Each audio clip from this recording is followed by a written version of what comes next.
Hello everybody, we are going live today with Michali to answer a question that's been posted on the forum. We are just going to wait for Michali to pop up.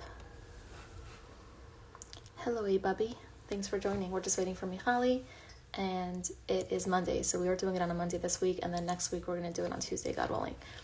We do Mondays and Tuesdays. Hi Michali, let me add you. Accept.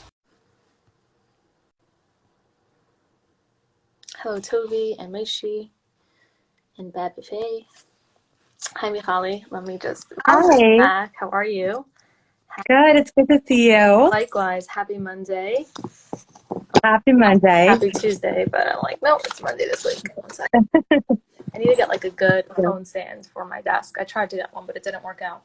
Okay, we could somewhat see my face. I can see you. Can you see me? Yeah, I see you perfectly. Yeah. Just Okay. my head is cut off. Okay. We need to put those what are they? Like those selfie sticks, Yeah, you know? I need one of those for my desk. I tried to get one and it was not functional. It was tilted and it didn't I didn't I guess read the description enough to know that it didn't move as much as I wanted it to. So yeah, I always refuse to get those, and I think I'm at this point where I might just need to get one. Yeah. Same here. I'm I need it at this point, but whatever. Until we get one, we don't have one. Anyways, exactly. I'm going to read the question today, which is definitely a trigger for me. So let's do it. Okay, so it's justice versus keeping everyone together. Looking for people's experiences, positive or negative, by getting justice against their abuser of CSA, criminally or civilly. So that's child sexual abuse for everybody.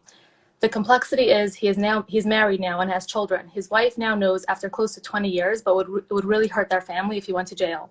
I was told by the DA, the district attorney, that there is a case, and if I charge, he will go to jail. So many mixed emotions. So I thought it was a really interesting and difficult question. Somebody did respond to it on the forum, but not, just really validating and, which is beautiful if the stars align. So I should just say, fly, ask this question. But I thought that we should address it, and you'd be a good person too, because I wouldn't even know what to say, honestly. So I think for many people, this is a very theoretical question. And for, unfortunately, minority of people, this is a reality for them. So I just want to start by saying that for whoever is watching, it is a really complex question, and there's a lot of layers to it. And so my recommendation would be, obviously, first off, just getting therapeutic support. But I think that it's kind of divided into a few stages. It's, the first is really understanding the legalities behind this, which it sounds like this person did do, speaking to the DA, but just really understanding what that legal process would entail, because unfortunately for a lot of people who are either survivors of sexual abuse or were married to people who were abusers, the process can be really grueling. And so not that you shouldn't do it, but that you want to make sure that you have all the support you need. And the way to determine that is to know what the actual process is. So you would want to look into the legal process. You'd want to look into the financial process. You would want to look into what would it emotionally entail for you. If you're religious and or spiritual, you want to look at, what your obligations are when it comes to, duty to warn and protect other people, or if there's any, things you want, any other considerations from, in that category. And last, but probably the most important, and is sometimes the hardest to do, is take other people's needs and wants out of the equation, right? So this person I could hear is, it was interesting in the question, there was no reference to what this would mean for that person. Mm-hmm. There was reference to what this would mean for the abuser and his family, but I didn't hear any description or sharing of what it would mean for this person. And that would be something that I think is really important to explore. Mm-hmm. Would it give this person a sense of closure and justice? For most people who have been in that situation, or currently are in the situation, justice is a really powerful way of having closure. Mm-hmm. And in therapy, there's oftentimes a lot of talk, especially in grief work, when it comes to acceptance, mm-hmm. Or infidelity work. There's a lot of getting to this place of, I accept this has happened, or I even forgive that this has happened. Mm-hmm. There's a lot of talk about that, and my perspective is probably not as common as like the average therapist when it comes to that, but I do believe that forgiveness is not always warranted. Mm-hmm. And I think that justice can be very powerful in creating closure.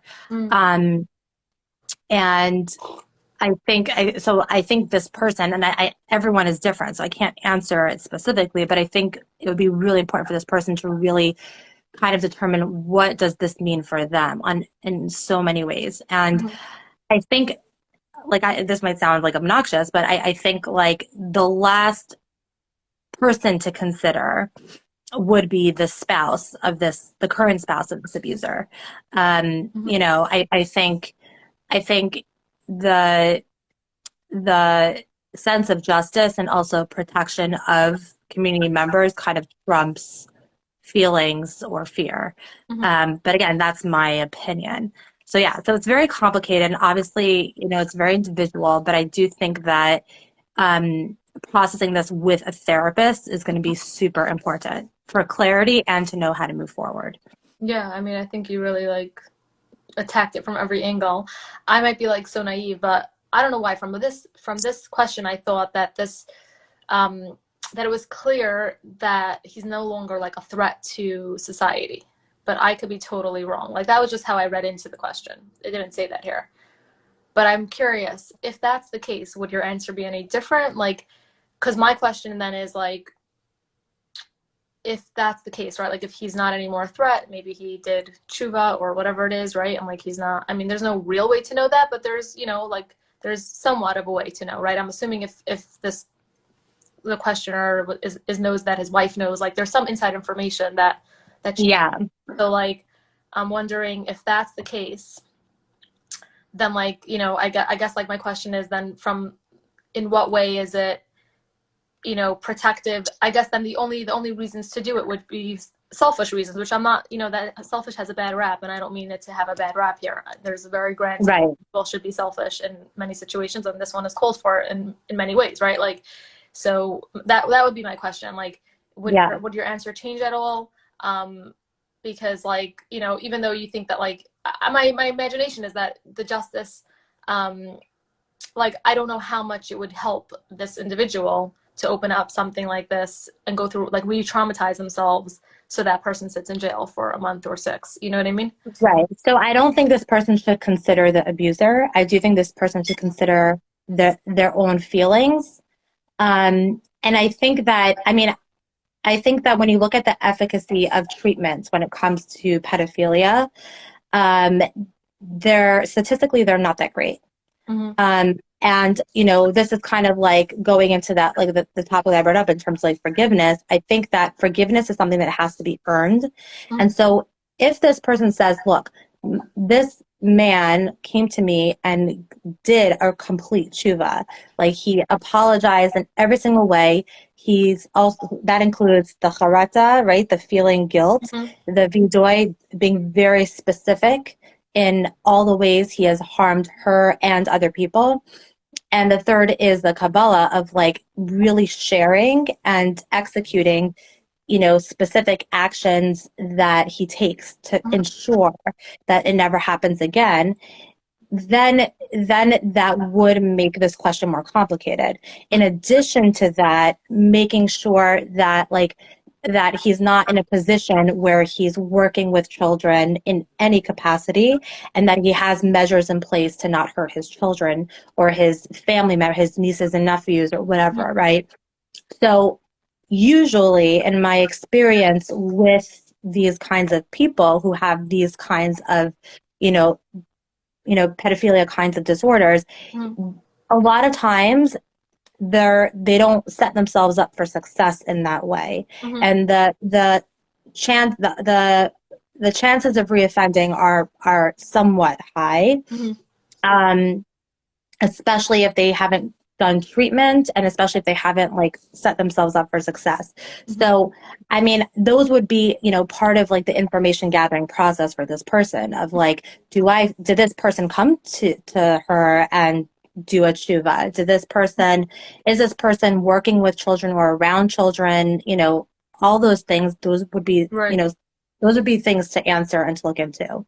Beautiful. Yeah, I get that. Yeah, and I think that's like a really important point. Like to really like this, it's so case specific. Like there's so much to take into account here. And yeah, I mean, like the only thing, obviously, like if there's a rabbi that you trust that's knowledgeable in these things, I feel like that's a good person to consult. In addition, obviously, to professionals, a therapist, a therapist that's familiar with this type of these type of situations. Yeah. That would be something that I would recommend, and just echo your sentiments about. The forgiveness piece, the only thing like I disagreed with you on for like, is that like forgiveness. Yeah, is like that forgiveness it has to be earned by the other person. I feel like if we always wait for the other person to earn our forgiveness, I worry that we'll never forgive, and like us carrying around grudges and it's just going to hurt us. So like that's like the only thing. But again, like thank God I've never been in such a situation. Like I can understand. I can only imagine. I can't even understand. I can only imagine how difficult it is to forgive something like that. But I still think that that's like an avoda, a work that has to be, at least this is my perspective, and please disagree, but I think it should be something that's independent of the other person, especially when you're dealing with somebody that's mentally ill, right? Like if we wait for mentally ill people to earn our forgiveness, then how can we ever forgive, right? So that's like my only, I don't want to like just nod to that because I'm so open and honest with you. And no, please. I love it. I love it. I would say to that I do distinguish between acceptance and forgiveness. I don't think that anyone should I don't think it's good for any human being to walk around with chronic grudges and resentment towards other people. Right. I do feel forgiveness is something that needs to be earned, but I think acceptance does help a person move forward so that they're not carrying the burden of the grudge or the grief, So I think that,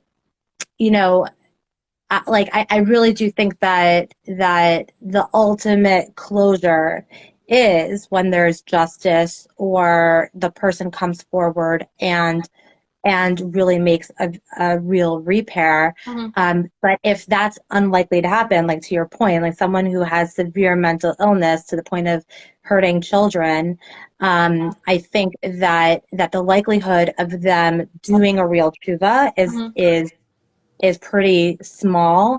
And so in that case, I think that, once this person does come to their conclusion, if it's not to move forward with the charges, then to really understand what do they need from this process, and how can they get to a place of closure and acceptance internally so that this isn't affecting their life anymore. Right. And the other piece I would just add is like when it comes to choosing a rabbi, I mean, as I mentioned before, I think that's an important category for people who are religious and or spiritual. I would just caution the person to really do their homework and to make sure that the rabbi doesn't have an agenda that does not include your best interests, because sometimes what happens is there's this value to protect the community over the individual, and there's societal reasons for that.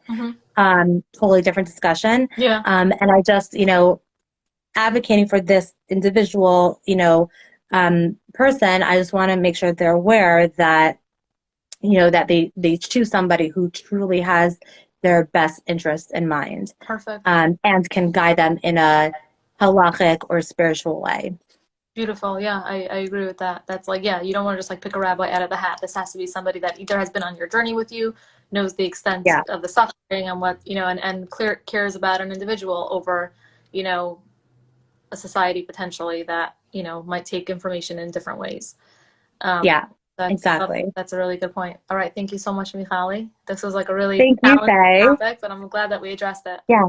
Yes. Thank you. I think it's a really important topic, just so God forbid no one should ever be in this situation, but that way people are clear on where to go from there. Exactly. Thank you, Faye. Take care. Thanks everyone for tuning in. See you Tuesday. Have a good rest of the day. Bye-bye.